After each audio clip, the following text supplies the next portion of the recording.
on blast. This is week 5 of I'll Name This Football Pod Later on the On Blast Podcast Network, which as always is available to you on Apple Podcasts, Spotify, SoundCloud, Google Play, and on YouTube. As always, tell your friends to like and subscribe. My name is Sheldon Alexander, and I'm joined once again by sports betting professional and host of the Window Sports Betting Podcast, Mr. Matt Russell. Rusty, how you doing, my dude? I'm all right, man. We have to pick ourselves up, dust ourselves off a little bit after last weekend. Those things are going to happen. It's the NFL. A lot of stuff just didn't bounce our way, right? We talk about the musical chairs, and there was a couple of situations where we thought we were sitting down on a chair, and it got pulled right out from under us, and we fell flat on our ass last week. So we're going to bounce back week. Last week, for people who have been following with us here since we've been doing this podcast on the On Blast feed from week 1, one of the things I mentioned early on was, sometimes you trust your read over the course of the full season. And so last week was a perfect example of a few things. One, look at that Miami Dolphins game, right? To me, the read of the Dolphins covering that game is still correct. Now, of course, you're talking wins and losses and money made and all that. Cool. It's a loss. But the read on the game is correct. So for me anyways, as long as the reads are still positive, I trust the overall course that we're on for the full season. But hey, that's just me. Hey. No, and we talk about that all the time, right? It's like, okay, how do we evaluate what we did with regards to our, beyond just our record, right? And I always talk about the 3 elements, right? Did we beat the market from a closing lines perspective, right? So we talked about how, it was Miami +7. That was a bet. Even 6.5 is good. And then that number closes like 5, even some 4.5s out there, right? So check mark, we did that correctly. Next thing is, if you're at a point in the sort of fourth quarter at various points in the game, would you rather be on the side that you're on or the opposite side? And we were sitting there quite pretty in a 2-point game in the fourth quarter where it was like, I kind of like the side I'm on because 1, we're covering right now. 2, if the Seahawks go down and get a touchdown, which they did, we were still in a spot where we could have some Fitz magic backdoor stuff, which was part of the handicap. And then 3, after the game, if we look back at the box score, how do we feel about how the game went from that standpoint? Now, can we handicap that the Dolphins are going to kick 5 field goals when they had drives of 8, 9, 10, 12 plays, right? The best thing we can do is say, you know what, the Dolphins are going to move the ball against this Seahawks defense and then kind of let the chips fall where they may. And in this case, 5 field goals weren't a bunch of chips that we thought were going to fall in that direction. And so kind of across the board, we were 3 for 3 in the sort of tools that we look for when evaluating a bet. It just so happened we were a couple points short as they lost by 8. Hey, it happens. It happens. And you know what? I'm not worried about it. And you're not worried about it because you know why? It's a long season. But as we look into week 5, right, there's an elephant in the room that we're going to touch on a little bit here. And that obviously is the Titans. And there's a COVID outbreak within their organization. A bunch of other games also impacted. The Titans and Bills games been moved to Tuesday. There's no line there. Broncos and Pats moved to Monday evening football. No line there either.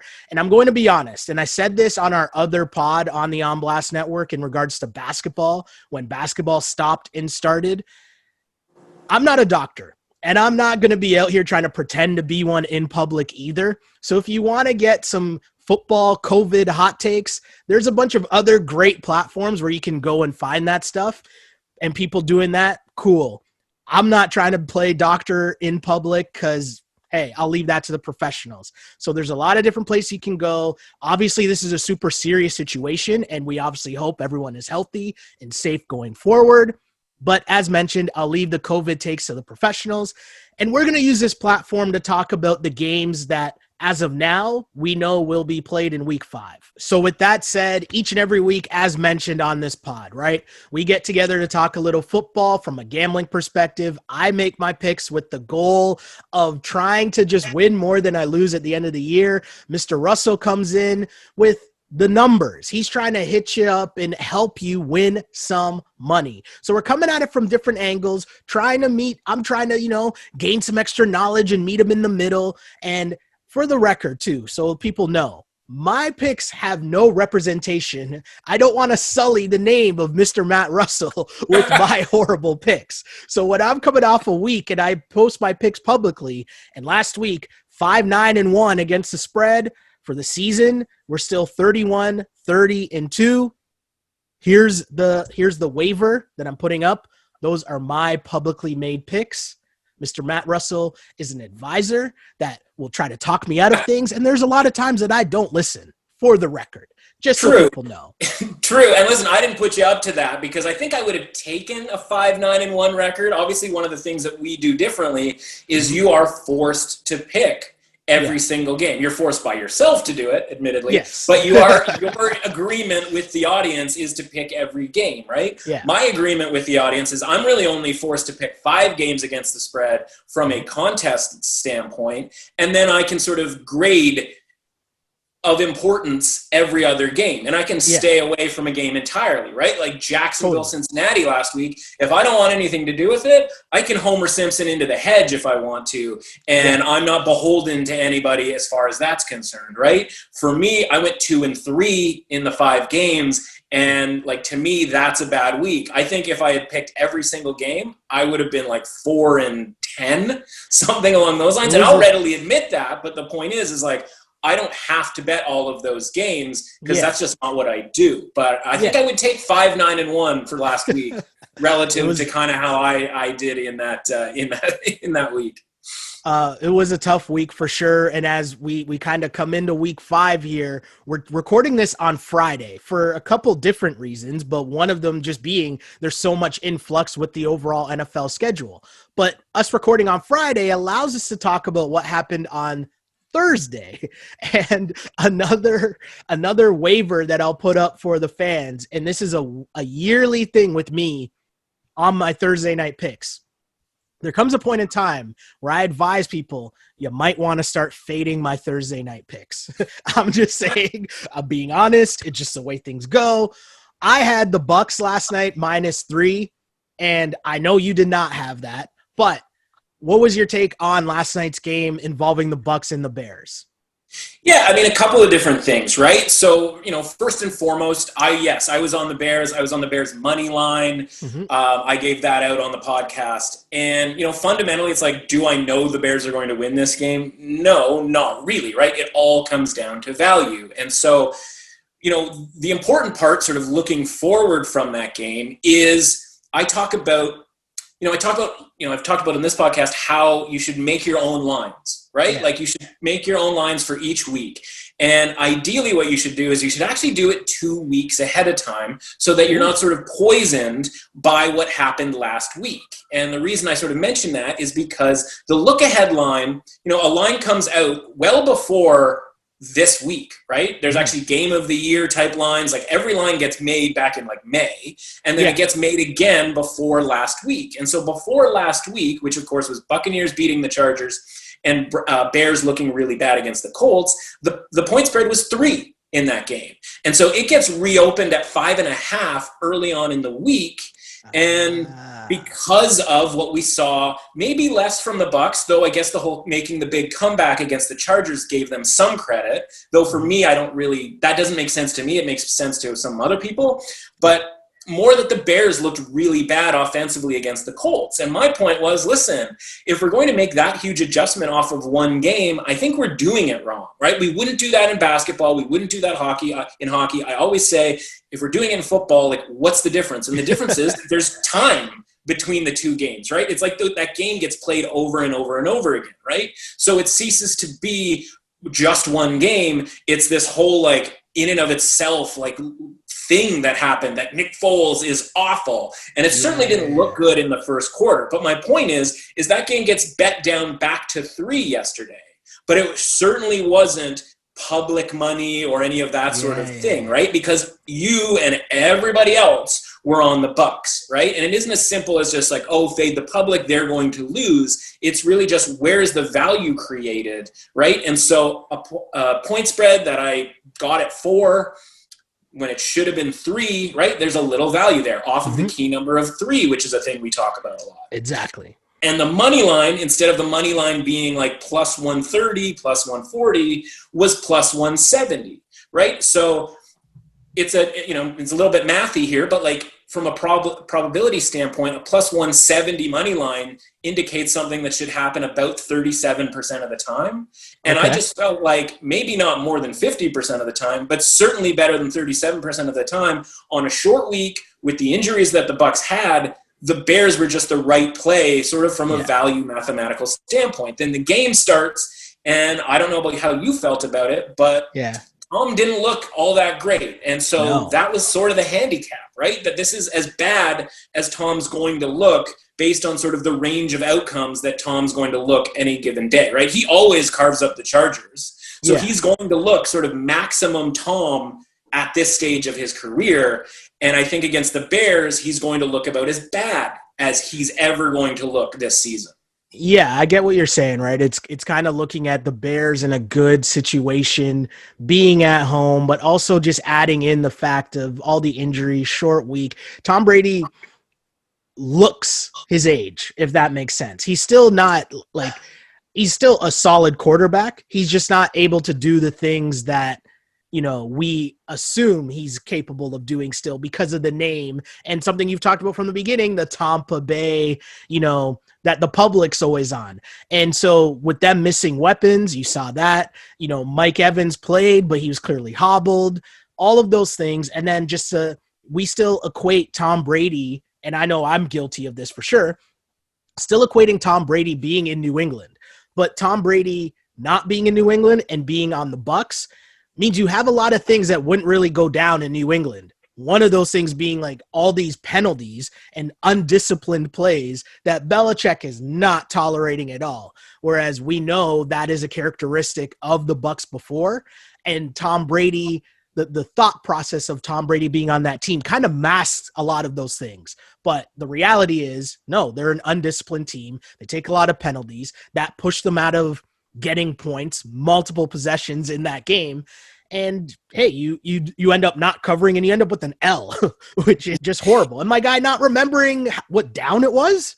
Well, yeah, and that's going to be the takeaway, right? But obviously that game was lost before he, I don't know if the play would have been any different. No, definitely. Or if he did or he didn't or whatever. But that's the type of thing, right? Where we look at sort of positional matchups because everybody goes into every game going, who are the quarterbacks? Tom versus Nick Foles. I like Tom. Tom's not going to let them lose. He's going to get revenge against Nick Foles for beating him in the Super Bowl. And it's like, none of those are real things, right? Those are not actual tangible things. What's a tangible thing is that right now the Bucs offensive line is still the question mark that it was before the season started. And that's fine if you're going up against a team that doesn't have a great defensive line or that can't get pressure. But Khalil Mack and the Chicago Bears are not that team, right? And so I talked today on my podcast about how if this was a Chris Collinsworth NBC Sunday night game, we would have been getting montages of defensive line pressure,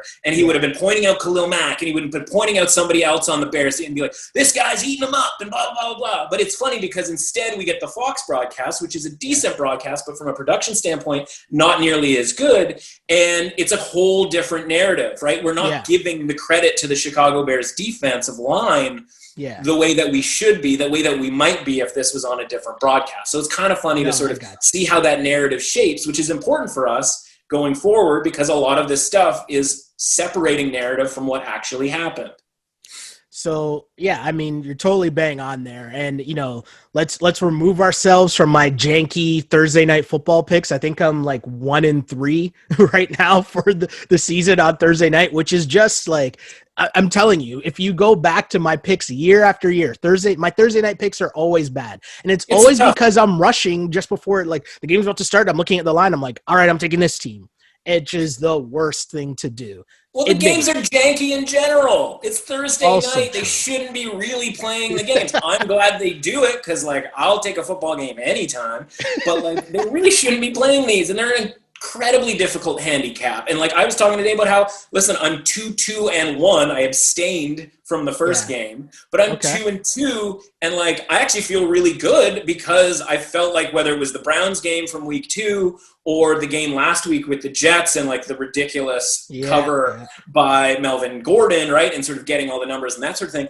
Like I still feel pretty good even though I'm 2-2. I'm like I think I capped them 4-0 and 5-0 if you count the fact that I just stayed clear away from the first game of the season. Yeah, I think, sorry, what did I say? I said I'm 1-3. I'm definitely 1-4. I think the only one I have right was the opening night, if I'm not mistaken. I think so. But again, publicly making picks. I'm fully here to eat it when I'm wrong. But let's get to getting right here with the rest of the week 5 lines. Right? So we always talk about what I learned from last week, right? And it's funny because I wrote what I learned from last week is that you were right about blank, which is funny because we just talked about you being right last night. Noticing a theme here. But as we continue, I learned that you were right about the way that we need to change the way we think about 2 teams. One of those teams being the Bills. And we mentioned we're not really going to talk too much about that game because the line's going to be messed up. So we'll bypass the Bills here. But the Bills looked good in Vegas, as you said. The other team was the Cleveland Browns. And you were talking of last week, and it proved true, just about the mindset. This isn't the same Cleveland Browns. This isn't the same Buffalo Bills that we're used to. We kind of got to change our mindset and not think of them as like the lovable losers that we've become so used to over the years. So as we head into week 5, no Bills. But as we go to the Browns, it's basically a pick 'em, but I got Browns at +1.5 over the Colts. I wonder, am I too high on Cleveland, as in, Dallas's defense is just really trash and more trash than maybe even we realized going in? Or, what do you think here with this being a pick 'em? Is it kind of just waiting to see where, as you like to say, the merry-go-round stops? And that's going to be what this game is? Browns hosting the Colts? Yeah, in a way, I kind of like the pick'em games because at least it's sort of a little bit less merry-go-round, a little bit less musical chairs, because it's like to cover, you have to win the game by and large, right? Like it isn't that situation of like, did you win by 6? Did you win by 9? Like, it came down to a kind of a meaningless add-on field goal because like somebody went for it on 4th down or anything like that. At least we have to actually pick a game. And so I'm a little bit more comfortable kind of going into a game like that going, okay, the result's going to be the result. Like the team who wins is going to be full value for that. That being said, we've got 2 teams here that the stock is actually relatively high for each team, right? Like the Colts, people like them a ton right now. They've got this sort of defense that from a metric standpoint is really, high up there. You kind of dig a little bit deeper and you go Vikings, Jags, Jets, Nick Foles, Bears, like not exactly the most competitive group from an offensive standpoint, right? Whereas you've got this Browns team that got absolutely trucked in the first game against the Ravens, and we can give them a pass for that. New coach, no preseason, all of that. Yeah. So Kevin Stefanski, the new coach, he says, after game 1, I sort of started to realize my guys have certain set of skills, and so he started changing the way he called plays. Yeah. And is that why their offense has kind of exploded here against Cincinnati, Washington, and Dallas? Like, is it because of the opponent, or is it because of the change in what they're doing? And so, to me, there's a lot of uncertainty in this game. I think this is actually kind of similar to the Bucs-Bears game from yesterday, in that, like, when we started talking at the beginning of this season, there was a lot of sort of Breeze and Brady comparison. Right? And that's where I sort of thought it was going to be like, okay, these 2 guys are probably right on the brink of washed, and their defenses are going to kind of lead them, to that whatever success they have this season.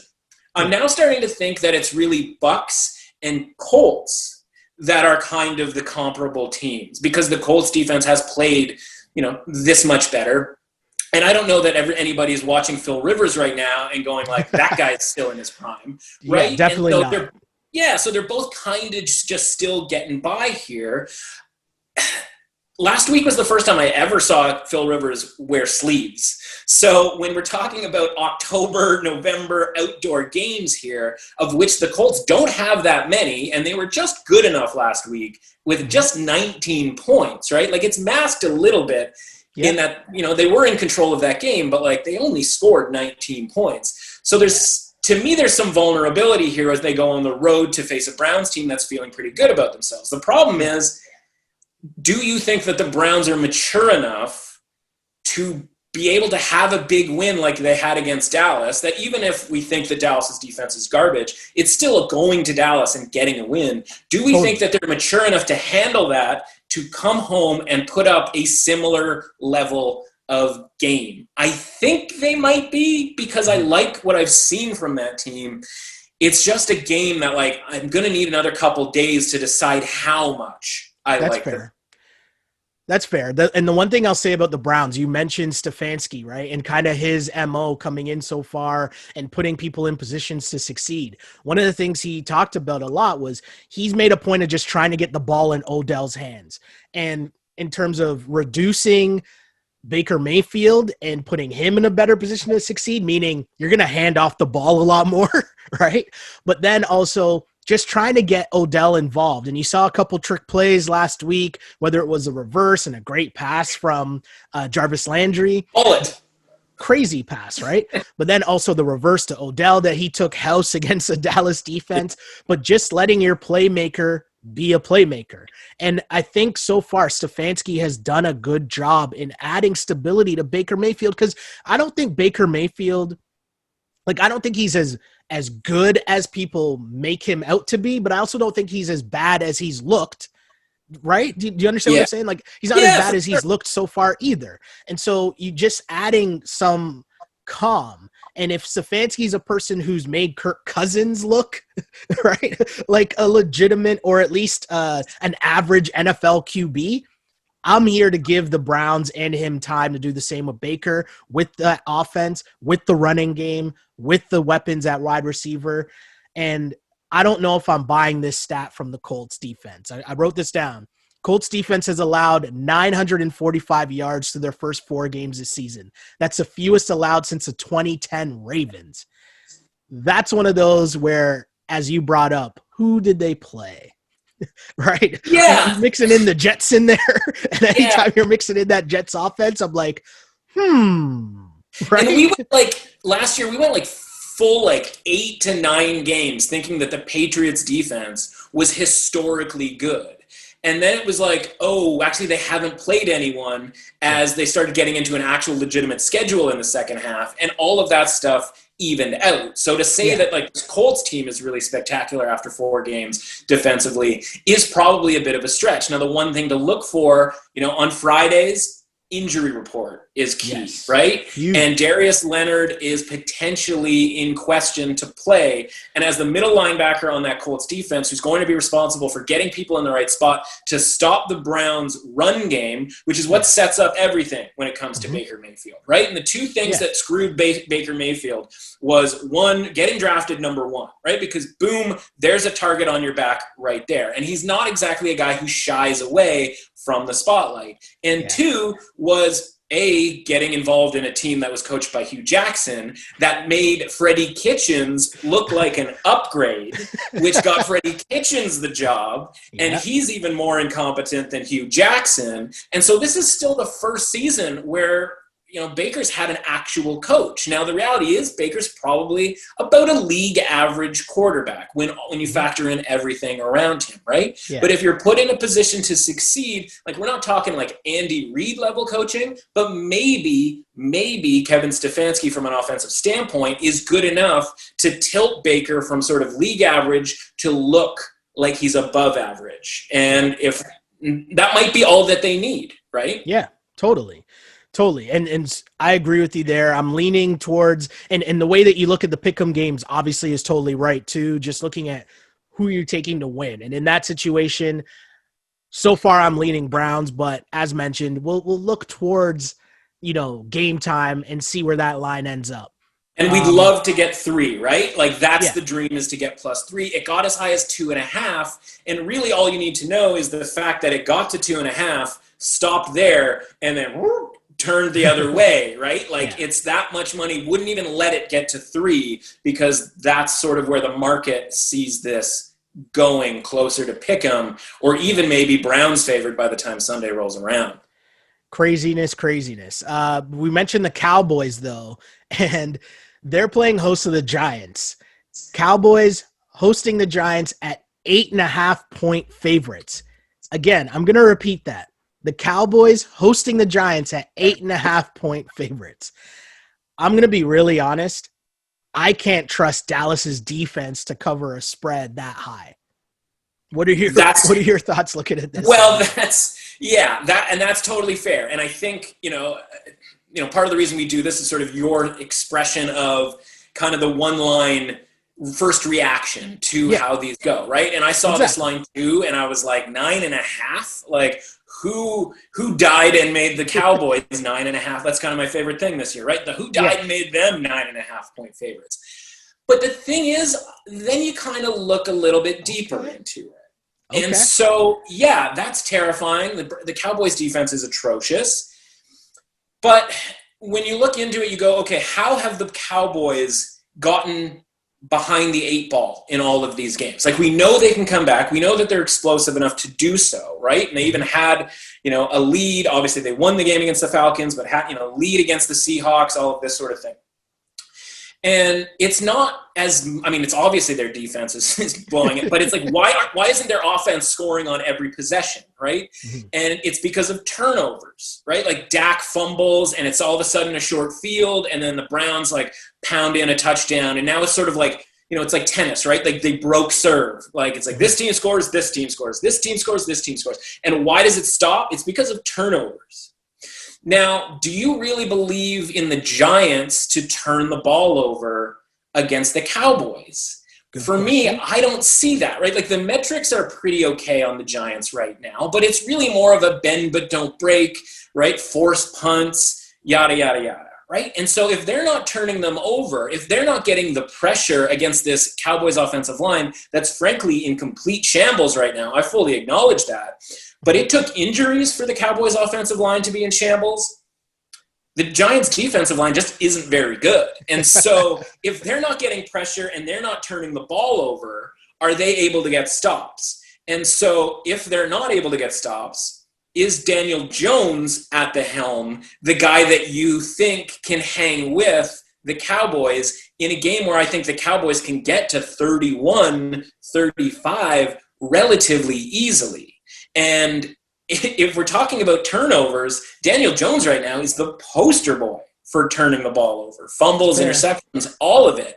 So maybe the Cowboys defense is that bad, but I don't see the Giants keeping up. This is a team that didn't even make it into the red zone 2 weeks ago against the 49ers team that, as you fully are aware, was quite banged up defensively and still is. Yeah. And even last week, they were kind of hanging in there with the Rams. They were our survivor pick. We got a little bit nervous, but really you were like, they're going to need a touchdown here to beat the Rams.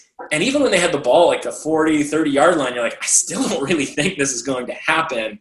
Yeah. And so if Daniel Jones is all of a sudden in a shootout where they score 4 touchdowns, I mean, they haven't done that basically all year. So why would I think that's going to happen this time around? So sure, maybe he gets to 20 points, but I think the Cowboys get to 35, 40 points. And we always talk about the embarrassment, right? If you're a professional player of any sport, but especially football, because you have that week. If you get embarrassed, like losing to the Browns on home field, you are going to tighten things up that week. And there's only a certain degree you can tighten things up if you're just a flat-out bad defense. But there was a quote, Xavier Woods, this week talking about how you can't play every play all out.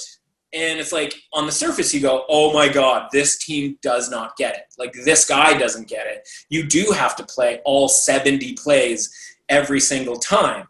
And if there was ever, like, the coaches hear that. So if there was ever a week where the coaches are like, are you serious? You're not playing all out 70 plays? this is going to be the week where they play all out for 70 plays, right? You factor in the division, game, and like the records in this division are just a horror show. Yeah. Like the Cowboys have to win this game, and it's sort of very easy to go, oh, I think the Giants have a chance to win, because now we've seen with our mind's eye the Cowboys lose games to teams that we don't think that they should lose to. I think the Browns are a perfectly decent enough team to beat the Cowboys. I don't think the Giants are, and I think this is a potential get-right spot for the Cowboys in a game where normally a heavy favorite is a really public thing that everybody just like, there's no way, and blah, blah, blah. We're getting sort of the opposite there, where the Giants are kind of this public underdog, and I actually like the Cowboys at anything under 10. So I love this, because this is exactly what I envisioned, like when we talk about what the podcast would be. This is kind of exactly what I was hoping for, in the sense that, we come on, we give the initial, or I give the initial, hey, this is what I'm thinking, but then we talk it out. And one of the things, there's a few things that you normally touch base with that I think come into play here. And one that you mentioned was the public perception. And with the Xavier Woods comment, that's all over the news. It's all over NFL Live. It's all over NFL Network. That's a full week of him having to eat it, when in theory what he's saying makes sense, but you just don't say that publicly. Right? Do you know what I'm saying? Like, there's some legitimate nature to what he's saying, but you just can't say that publicly. It's just a bad look. The same public that is now going to pounce on them and bet against them because, the Cowboys defense is trash. So they're hearing that for a full-on week of how bad they are. And you're totally right. Daniel Jones and the Giants offense is trash. And so when we talk it out, the other part you mentioned earlier on is when the game is being played and it's down to the end, which side do you hope to be on? And I just thought about watching this game, and the only real thing I'd be hoping for here watching it is like, you're hoping for a Daniel Jones late backdoor cover touchdown.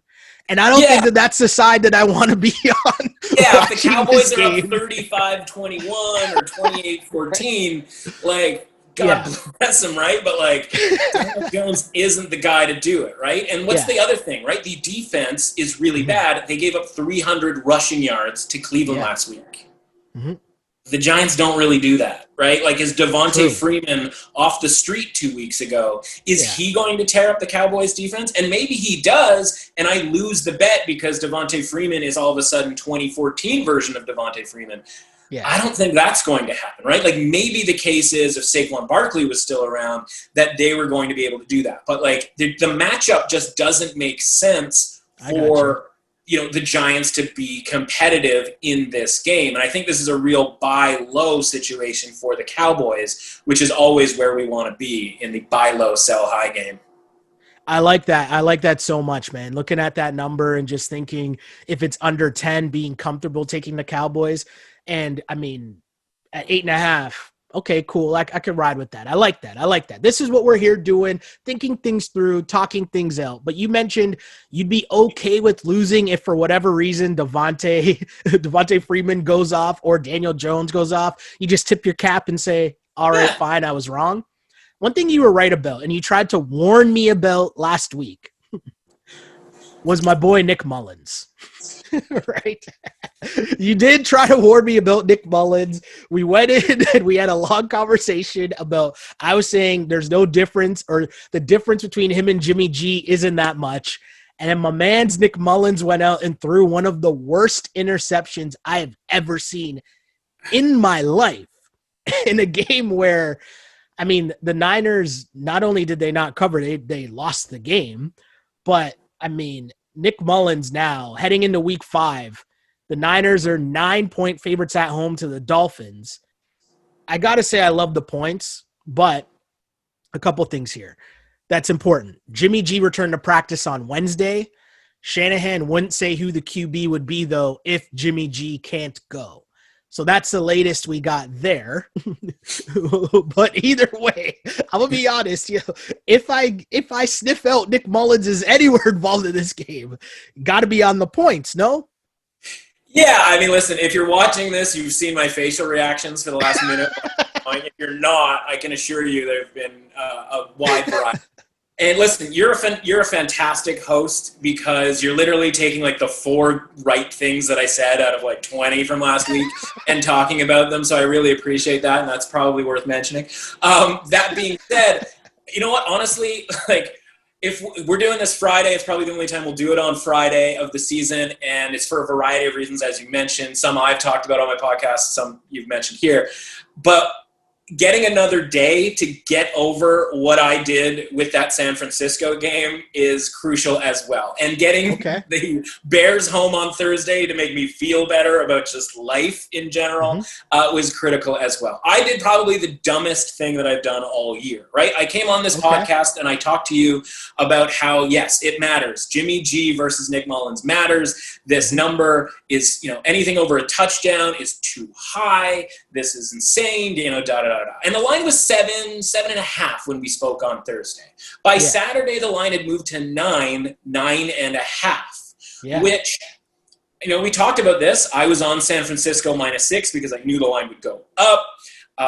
And then the contest lines come out for the circa million, and the line's only 6.5. And I'm getting 3 points of line value, right? And we sort of in the sports betting game, right? Remember, it's one of our 3 tenets, right? Line value.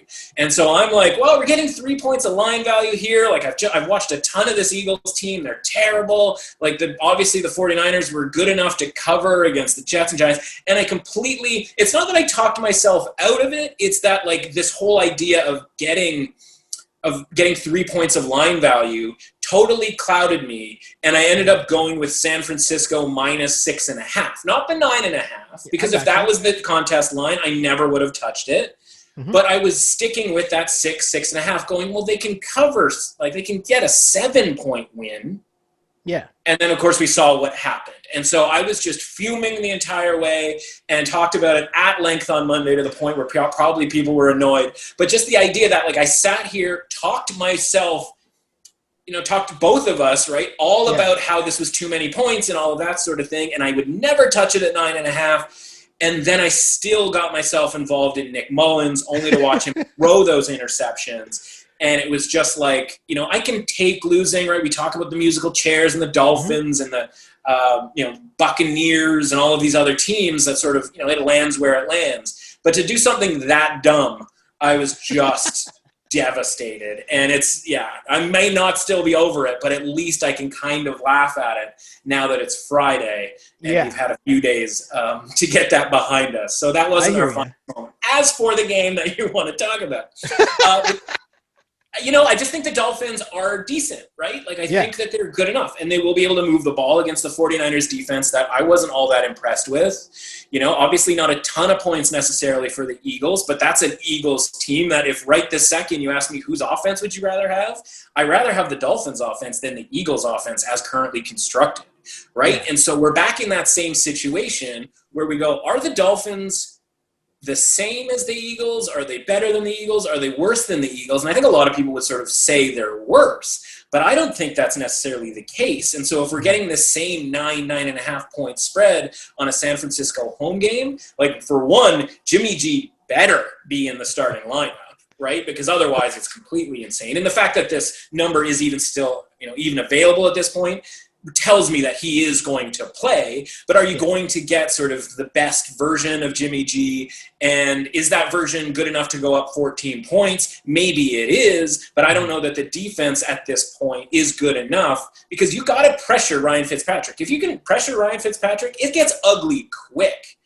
But there isn't anything that's showing me that San Francisco's getting pressure with all of those injuries that they've sustained to the defensive line. And so if you're not getting pressure on Ryan Fitzpatrick, he's going to be able to move the ball. And like we talked about, hopefully it's not for 5 field goals, right? And maybe it is. Maybe that is good enough in a 9.5 point spread, right? Like it would have been good enough if the number was 9.5 last week. Unfortunately, it was a little bit shorter than that. So, I like the Dolphins a lot in this game. Yeah, I think the Dolphins' defense is frisky enough to, and again, it's not like the Niners have this high-powered offense where Jimmy G, even if he does return, is going to be out here throwing like 5 touchdowns or whatever. Like, if those things happen, again, cool, tip your cap, congratulations, welcome back, Jimmy G. But with 9 points, the Dolphins. I think that's enough to work with for Fitzmagic. You feel comfortable with that. You mentioned a lack of pass rush. This Niners defense is based on having that pass rush. So when you eliminate all those guys off their defensive line due to injury, then also like their secondary at full strength is just okay. And now you're telling me there's still injuries there. So yeah, I'll take the 9 points with the Dolphins for sure. And yeah, Nick Mullins, I hope I never see you again. The funny part is though, because I tell you, I have like this like undercover love affair for Shanahan. I just love that Shanahan was like, yo, you're not going back in the game after that pick. Like it was just like, you're done. CJ Beathard, you're up. Yeah. It's like he literally turned on the bench and was like, anybody else want to play quarterback because that guy's not going back in. Because that last, I mean, really both the interceptions were just embarrassing, right? The one at the end of the second quarter was a disaster too. And yeah, that guy can't play. He just can't. Huge shouts to Chris Collinsworth though, because he did his best to not make it seem as bad as it actually was. Like if you listen to what he was saying on the last one, my guy's name? It was a CFL linebacker, right? There was like a CFL player of the year or whatever. But he was just like, you're seeing the replay. And Collinsworth actually said, he's like, now I know on video this looks really, really bad, but from field level, right? And what he's seeing, he might not be able to see, and you're watching the tape like, yeah, I don't know about that one, bro. Yeah, that's the job, right? Is to make throws when you kind of can't see because you have a bunch of really scary dudes chasing after you. Like that's in the job description, right? It was incredible. So again, I know the Eagles are playing against Big Ben this week and not Nick Mullins, but the Steelers are coming off a bye, quote unquote, a bye. Yeah, the involuntary bye. Yeah. A lot going on there. Steelers are 7-point favorites at home to the Eagles. And the Eagles obviously showed signs of life against the Niners, but I just like the Steelers getting the Steelers by a touchdown. In this situation, coming off a bye, you're rested, you're healthy. The Eagles didn't show me enough to tell me that I should be worried about, needing to take them in the points.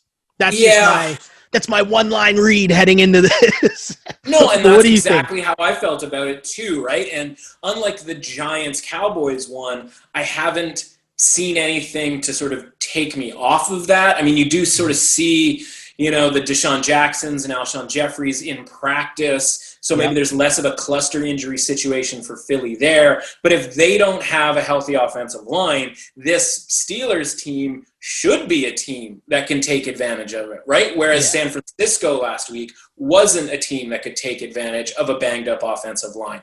So I think the number is right on because, again, right, it's, okay, do we need the Steelers to score, we need them to win by 2 scores in order to cover this game. It's like, okay, they couldn't get that done against the Broncos 2 weeks ago, right? So, like, why would I think – because Carson Wentz isn't going to give up, right? I don't love Carson Wentz. I don't think he's particularly great. I think he's a little bit overrated. But that said, like, he does not give up. And so that back door is going to be open. It's just a matter of can they stretch a lead out to that point? So then I sort of start leaning the Eagles, and I go, do I think the Eagles can win this game? And I really don't. And so where I end up landing on this game, and there's always kind of one per week, where all of a sudden we talk about our favorite word, teaser, right? Yeah, For me, let's take the 7. Let's get it down to -1 on the Steelers. There's a ton of different options out there this week. When you have all of these 7 to 9 point spreads, it's teaser week because you can go up to 14, 14.5, obviously depending on the number, right? An 8.5 point spread can get up to 14.5 if you want the underdog. A 8, 7, 7.5, all of these can get teased down underneath a field goal. And so, pick and choose who you like and then tease them up over key numbers or down below key numbers. And I think that's the key for me with this Steelers team. I'll be using them in teasers with all these other different options. I got you. Another thing I learned from last week is if J.J. Watt says you're done, then you're done. Yeah. Bill O'Brien in a little news and notes here. Bill O'Brien is out in Houston after an 0-4 start. which has the Texans now as 5.5-point favorites at home to the Jags.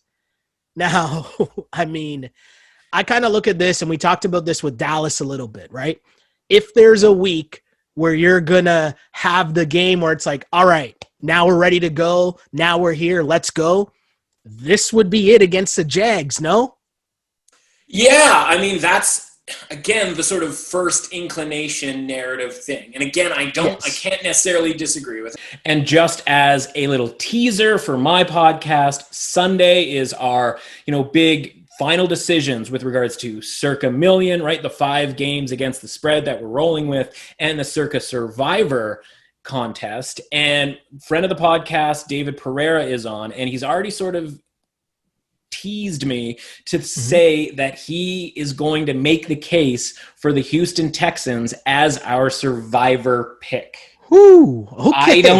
I don't know sort of how that conversation is going to go, how long it's going to take, but he's told me to be mentally, spiritually, physically, emotionally prepared for that to be a real conversation. And so for me, though, where I kind of have a hang up about it is a couple of things. One, some big money has come in on Jacksonville to drop this number down below 6, right? Is that still a good enough option for me at -5? I actually do like the Texans. In a weird way, I kind of like the Texans more against the spread as sort of a concept, in that, yes, if they win, they'll probably win by a fair amount because, like you said, they will be at a level that they haven't been at this season.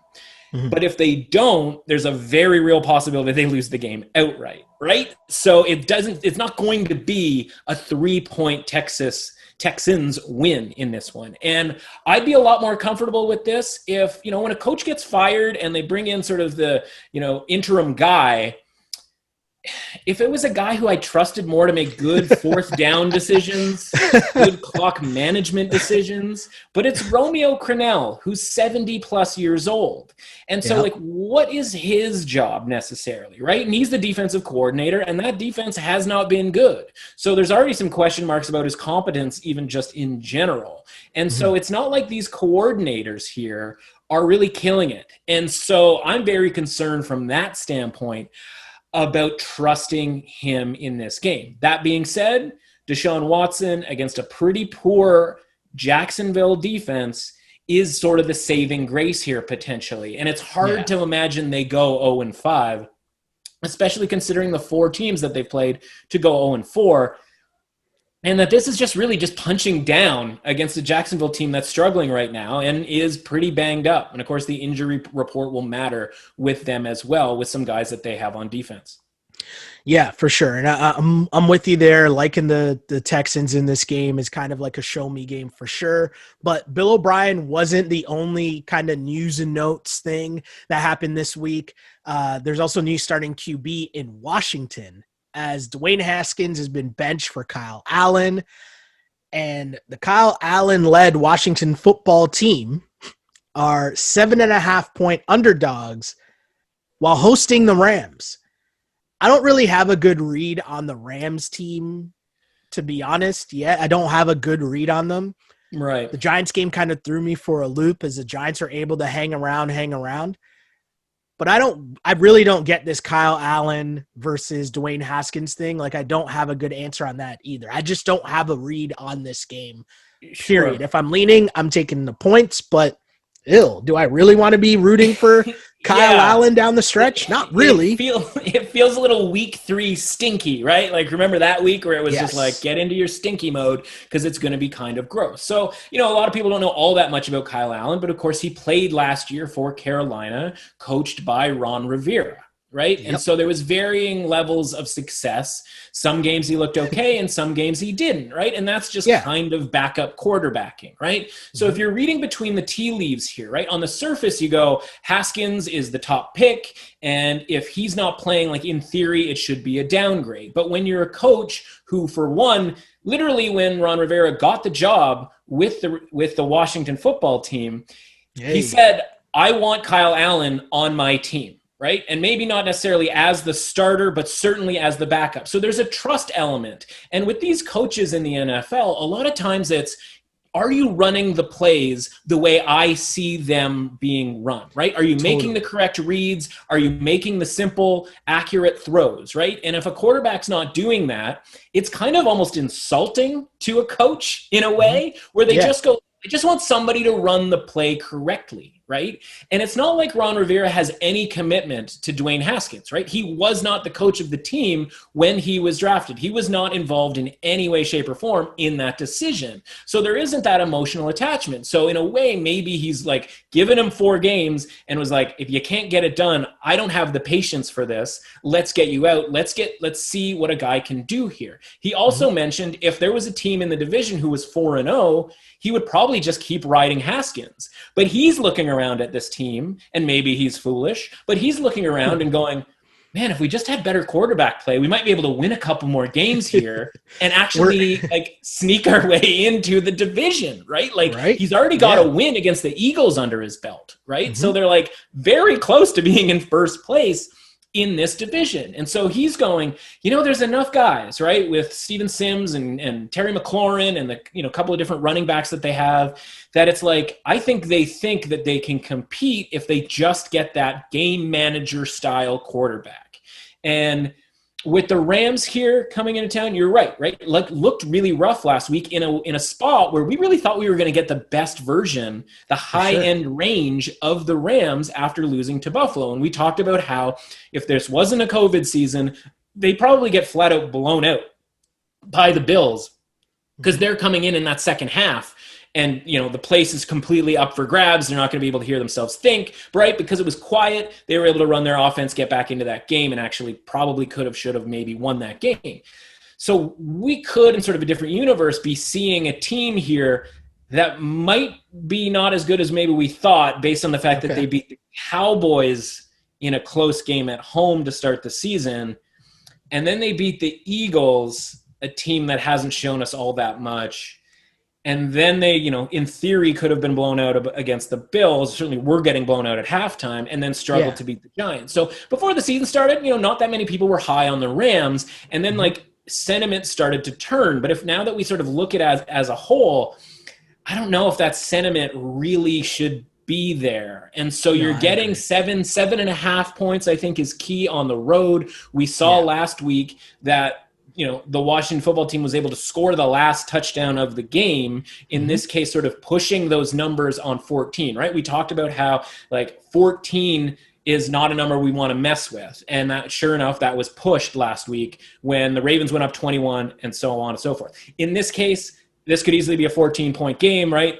I think Washington keeps trying, right? They're still working to sort of maybe have this offense click with Kyle Allen. So I don't think you're going to get the give up that maybe you've gotten in a couple of these games. I think Washington, when you say something like they can cover 7.5, I think that actually makes them kind of a live underdog in this game.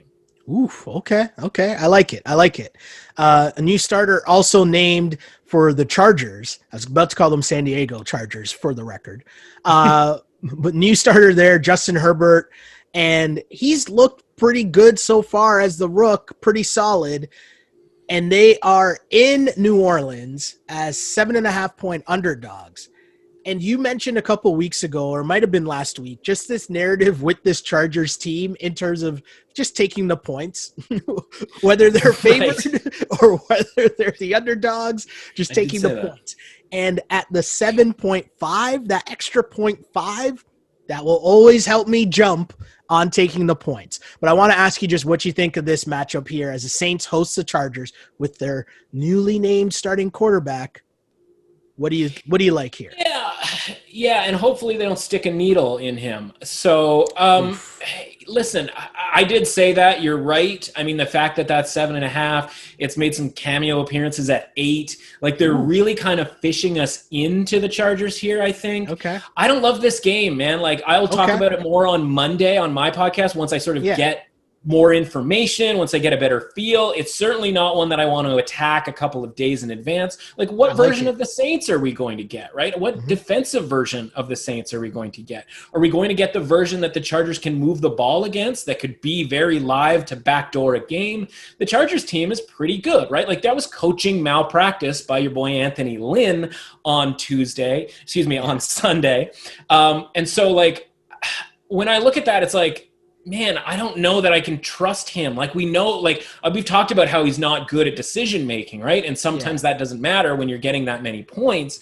But it's like, golly, like, if you can't close a 24-7, you can't even go to halftime up 24-7 when you've got the ball with 25 seconds left. It's like, that leaves a real sour taste. And that might be so sour that I just have to take the Saints. But again, I don't know what to expect from the Saints. So, I mean, for right now, it's a stay away. It's a Monday night game, so we'll see some line movement on Monday. We'll sort of get our an opinion kind of based off of where that goes. I like Justin Herbert, right? Like, he's good enough to get it done, I think, and is a good long-term, option for them. It's just such a tough spot, right? Back-to-back road game. It's not like you're going to have like the rowdy fans or anything like that. Just really tricky, right? I can't see them winning.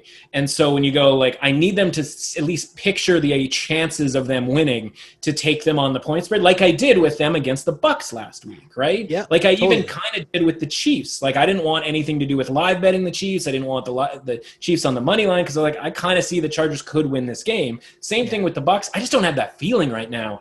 Going against the Saints. Hey, and that's totally fair. And that's one of the ththings I say all the time when we were on this pod. Tell me the feel. And if you don't have a real feel on it, that's totally cool, because I'm looking at this game and I'm kind of like, ugh. Because the biggest thing that still stands out to me, and you're right, Justin Herbert has looked great. Like, he probably should be starting, but there is part of me on the flip side, and I know this has nothing to do with the point spread, but this was from Field Yates just talking about Tyrod Taylor losing his starting job 3 times. The first time he lost it to Nathan Peterman in Buffalo, which just has to be a shot to the ego. The second time he lost it to Baker Mayfield after a concussion. And now the third time he's losing his job to Justin Herbert after a team doctor accidentally punctured his lung. Yeah. That's just a tough, like, that's a tough string of luck if you are Tyrod Taylor. And I know that has absolutely nothing to do with the point spread or the gambling lines or anything like that, but it just made me feel like, oh man. I mean, part of it is I wish Austin Eckler was involved in this game for the Chargers. I'd like them a lot better off, right? Because he's the sort of short pass outlet for Herbert in a scenario that might be a little nerve-wracking for him, right? Like, he is the best case for getting a backdoor touchdown to cover this number, right? But he's not around. And it's funny that he, suffers this hamstring injury. The results come back pretty much as positively as you could possibly think, right? Like, it kind of looked like it might be a tear and he's out for the season. And then it's like, oh, he's actually only out 4 or 5 weeks potentially. But he's like, I'm going to need a second opinion because he doesn't trust the Chargers doctors. And why would you? Why should he? Exactly. Totally true. One thing I don't know what to trust yet about double-digit spreads, right? Yeah. We've got one this week. Chiefs hosting the Raiders, but they are 12-point favorites. 12-point favorites are the Chiefs hosting the Raiders this week. Chiefs on a short week, but I don't know. Like, the only reason I would be thinking about not taking the Chiefs is just because of the short week.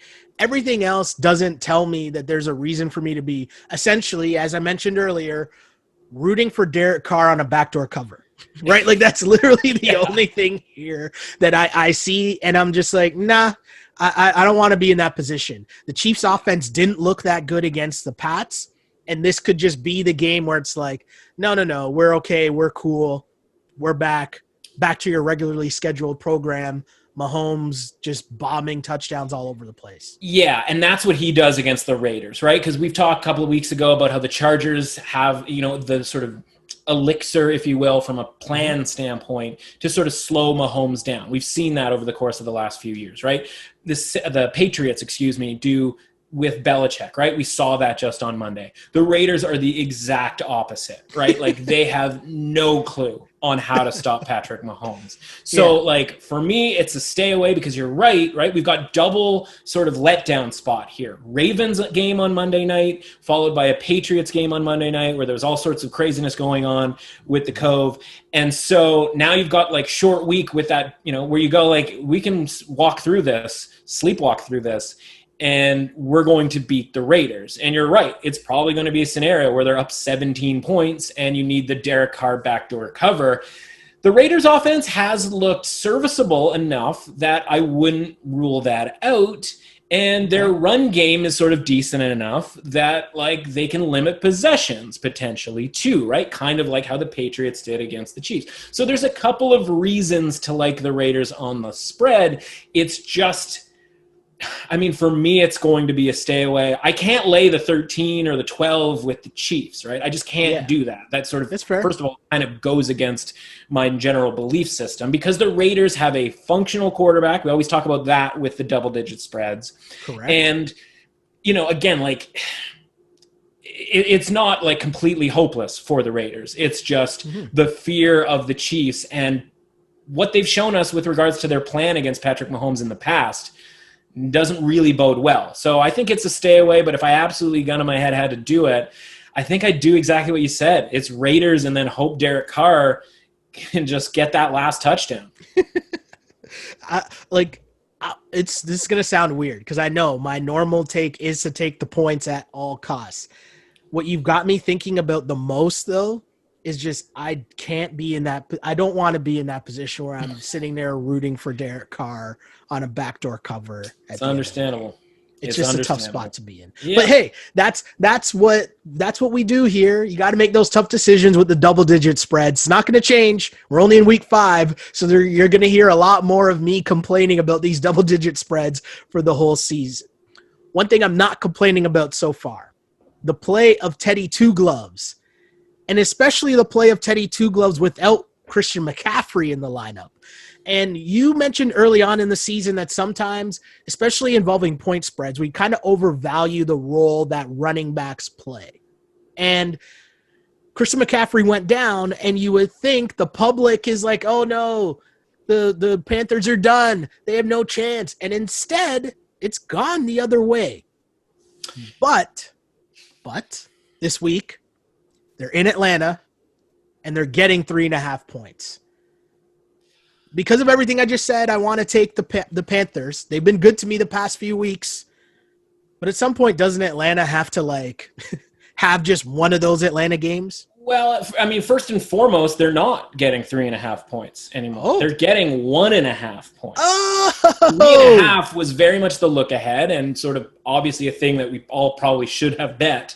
Then it became 3 after Monday, and then the money has come in on Carolina. And that's a completely understandable move because why would you want anything to do with the Atlanta Falcons right now? Just why, right? Hold on. So you're telling me... You're telling me I should just be happy that I'm in on the Panthers at 3.5 points. Just if you have some sort of, whatever your source is, wherever you're able to sort of make this official, right? Like whether it's sort of a Yahoo pick'em pool or some sports book that isn't paying attention. Or ProLine. Or ProLine. If ProLine right now has 3.5 as the number, I'm walking to the store right now. We're stopping this podcast, and I'm going right now, and I don't care what kind of janky odds they gave me. And obviously, I didn't because that's sort of part of it. But plus 3.5, man. I would be unloading on that and sort of taking my chances at this point. Yes, of course, sure. It's 1.5 right now. I think Carolina wins the game. The Falcons, it's over, right? The only reason Dan Quinn's still on the coach right now is because of the short week, and there just isn't that time to do it, right? They'll wait for after a Thursday game or after a bye week or before a bye week, I should say, and then they'll do it there, right? But it's done. It's over, right? Matt Ryan's, you don't have to be 40 years old to be washed. Right? We sort of tricked ourselves with the Peyton Manning, lasting as long as he did, and Tom and all these other guys sort of lasting as long as they have. But in reality, I'm 38 years old, I'm washed AF. And so, you can be washed at an even younger age than that in the NFL because the NFL is really hard. And Matt Ryan is washed. That's just how the situation is playing. And so, Julio Jones left the game on Monday. Is he going to be in the mix? Literally, their entire secondary was out of the game. And so it's like, what else do I need to see, to make me, not just bet against the Falcons the rest of the season here? And we're getting a point or 3.5 points. Sign me up. Like, I just don't understand how there's money coming on the Falcons. And this all might look stupid when, like, they come out and they win and, like, Carolina, completely lays an egg. But Carolina's a pretty decent football team. And I'm actually kicking myself. Listen, on week 3, I was on Carolina money line as 7.5-point underdogs to beat the Chargers. I believe in this Carolina team. I talked about it before the season started, and I was on them week 1 against the Raiders, and we had that whole 4th and inches situation and all of that. And so I'm kicking. One of the other dumb things I did last week is not believe that this Carolina team is good enough to compete in these games. And I'm going to keep backing them as long as the value is there. And if it's any points against Atlanta, the value is there. I love it. Teddy Two Gloves. Let's roll. I'm in on that. And, we've almost gone through all the games that there are lines on that don't really involve COVID outbreaks, but there's one last game that I have up here, which would be the Vikings and the Seahawks. And the Seahawks are hosting the Vikings and are 7-point favorites. Now, again, just my normal thought process has been, I got to take points in this situation. But with Kirk Cousins traveling to Seattle, that kind of has me kind of iffy. But I don't know. My inclination is to take the points here, but I don't like it by any stretch. Yeah, and listen, I always, every time he's on, right, I call it Cousins After Dark. Cousins After Dark is a terrifying situation. I completely get it. And so from that sort of narrative standpoint, I think that actually creates value in this situation. Like, I don't see why they're 7-point underdogs.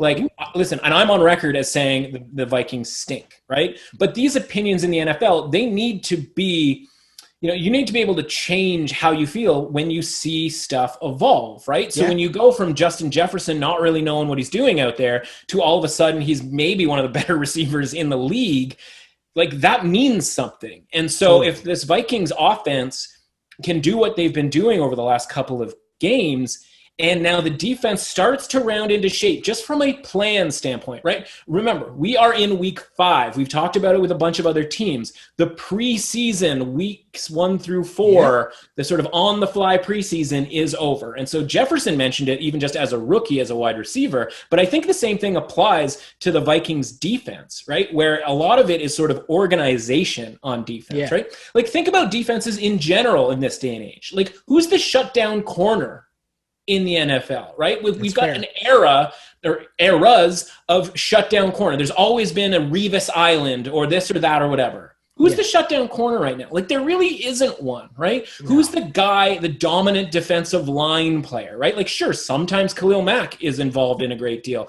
and then other times he's not. Yes, Aaron Donald is that guy, but across the board, defenses in this sort of high-scoring 2020 NFL are a lot based on communication and game plan, right? And sort of just minimizing the damage. And so if you don't have that communication and you don't have the plan all in place and everybody sort of understanding where they're supposed to go, your defense is going to suffer. And I think that's what happened with Mike Zimmer's defense in Minnesota. And I think they're starting to come around. Now, are they going to stop Russell Wilson?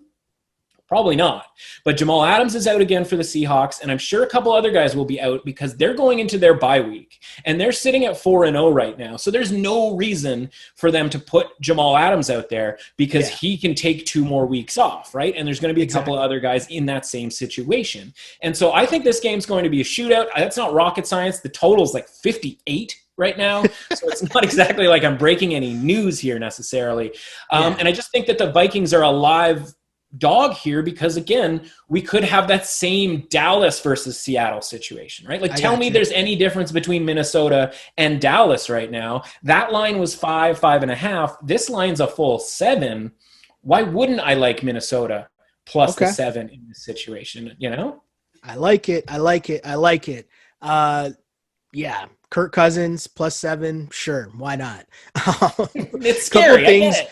But the most uncomfortable bets are the ones that win the most frequently. It's true. It's very true. And as we continue to try to get back into the winning ways, as mentioned again, what we do on this pod, I'll throw out initial thoughts. Mr. Russell will poke holes in some of my theories and thoughts.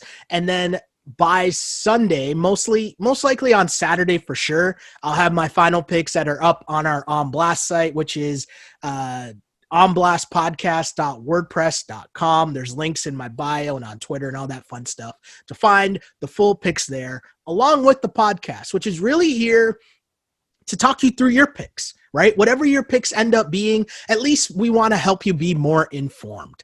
So that's where we're at. And one of the big parts of that is a little thing we like to close out on, which is a sucker bet of the week. Now, we went through a lot of different spreads, and I have a theory here for the sucker bet of the week. Okay. And my theory would be the sucker bet of the week is any of these games that have been moved schedule-wise or that involve massive COVID outbreaks. If you are going to bet a lot of money on any of those games, you are a sucker. That is my advice to you.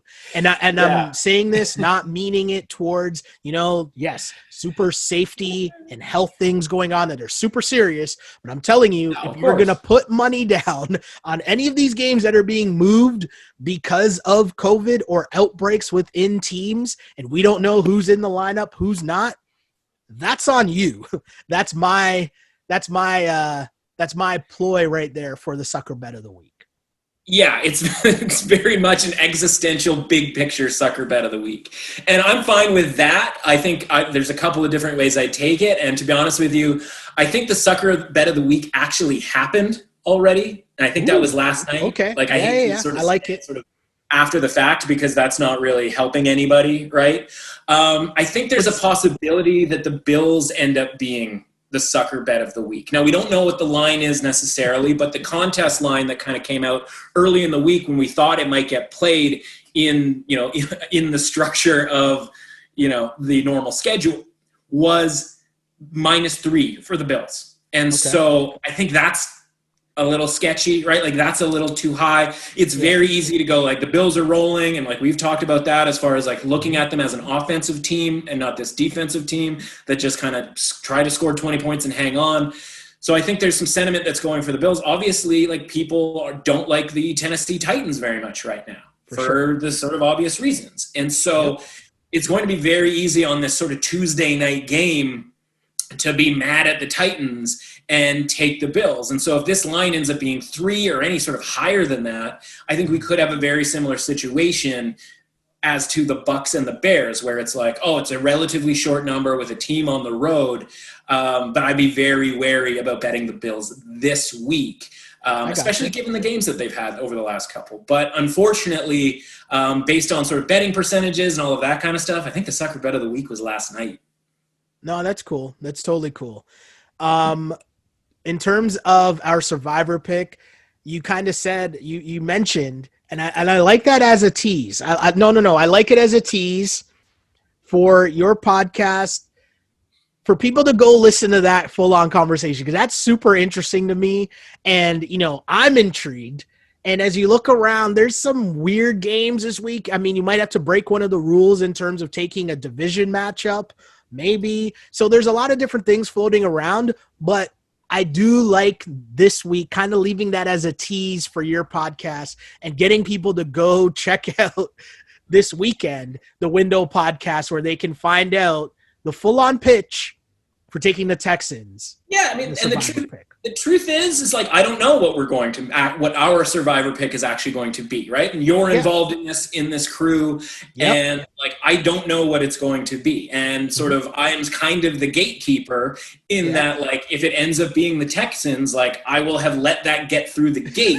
So there's going to be a responsibility there, right? Yeah. If you're looking for sort of the safe play here, I think it's just take the Ravens.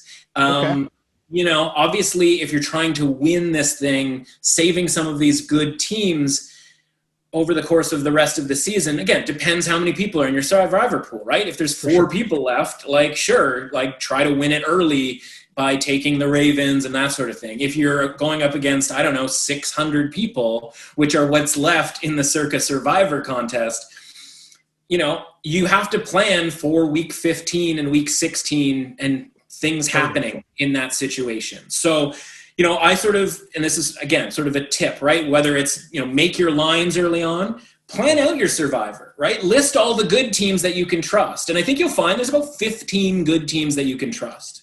Well, you're going to need about 17, or in the Circa Survivor, 18 teams that you can trust. So that means there's going to be 3 teams that are, as we say, a little bit janky. And if one of them happens to be the Houston Texans after they fired their coach against the Jags, that just might have to be it, because otherwise you start getting into, it's not complicated, right? Like 16 teams is the top 2 teams in every division in the NFL, which means you need to get into that 3rd place team at some point.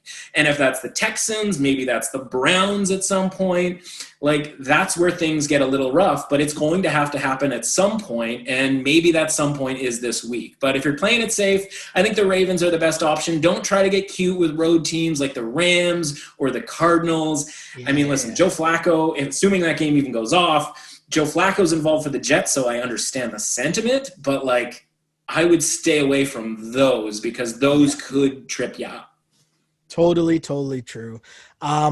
Another good week of the pod, man. I'm really enjoying this. Every week it's been a lot of fun to deep dive into the NFL and kind of change narratives. I had a buddy reach out to me telling me he's really enjoying the pod just because it's making him think differently about the different lines and stuff, and getting a different understanding of the point spreads and how you should be looking at it. So I know I'm feeling that from our conversation. So to hear other people and get positive feedback in that way as well has been really cool, man. So it's been a lot of fun. So really appreciate you coming on with us each and every week here on the pod. But let the people know where they can find your podcast, but also the other information that you're giving out. Because I mention it all the time. On Twitter, every day you are giving out, especially in this era of a plethora of games, night in, night out. Whether it's baseball, basketball, whatever, where can the people find out all the information that you're cooking up for them? Yeah, thanks, pal. Obviously, the Twitter at MRussAuthentic. My name's Matt Russell, MRUSS, and the word authentic, right? No underscores, no backslashes, nothing, anything crazy like that. As for the podcast, it's daily, Monday to Friday. It's called The Window. Type in The Window. You probably want to type in sports as well, because you might end up in some sort of existential podcast talking about spirituality. Who really knows? Obviously, that name is from the window at the sports book, right? Going to the window to cash your tickets, to buy your tickets, all of that kind of thing. We talk Monday to Friday, every sport, right? College football, baseball, hockey, basketball, all of that kind of thing. Right now, we're sweating the Yankees tonight in a synthetic series price that we've created for ourselves at about 7-1. You're asking yourself, what's a synthetic series price? That's the type of thing that we talk about, right? We talk about how to make money betting on sports, not just picking games and sort of letting things go, right? It's also a community. We talk about the bad beats. We talk about why these lost, why these won. And, that's the important thing, is understanding what we did right and what we did wrong to get better at it going forward, right? And then the Sunday podcast is sort of the bonus NFL season podcast. That's very much about the Circa Million contest and the Circa Survivor contest, which are Las Vegas contests, big money type things that we're sort of, tracking along. As bad as last week was, we're still 12-7-1 in the Circa Million, right? So it's above 60%. As long as you can kind of keep your head above 60%, you're still in the mix, right? We're waiting for that one big 5-0 week. Hopefully that comes this week. If not, we'll sort of hope for the best for the next week. And we're chugging along here, and Survivor still, in the mix for the million, along with 600 plus of our closest friends. Hopefully a bunch of people took the Bucs last night. So all of that's going on. Of course, we've got ALCS, NLCS next week for baseball, and of course, Game 5, the NBA Finals tonight. Unfortunately for your Heat, I like and maybe this is good news for the Heat, to be completely honest with you. I do like the Lakers -7. Looks like we're going to cash a couple of pretty big tickets on the LeBron James MVP bet that we made. So again, we're kind of all over the map, but that's what we do, and that's the fun part about this time of year.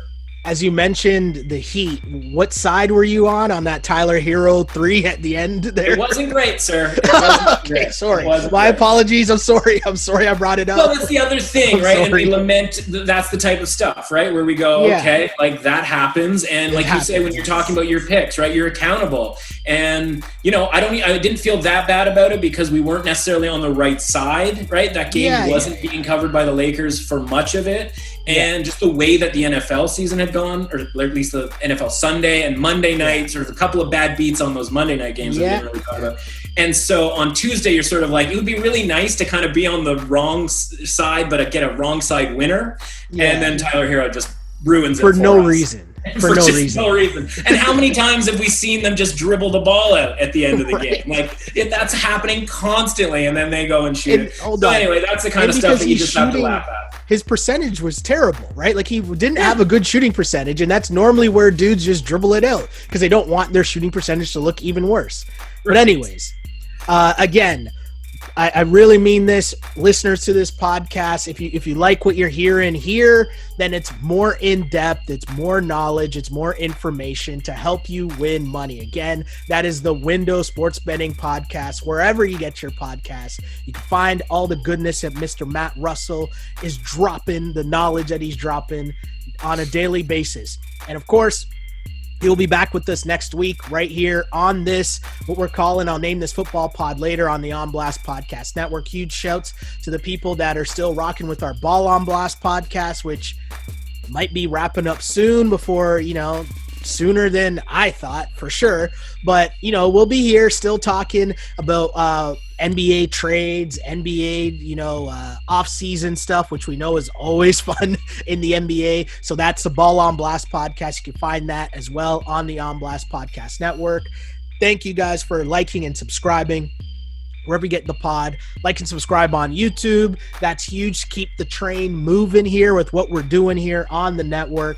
And as I always say, I used to pray for times like this, to rhyme like this. This is, I'll name this football pod later, part of the On Blast Podcast Network. As always, unpolished and unapologetic. Until next time, see ya. On Blast.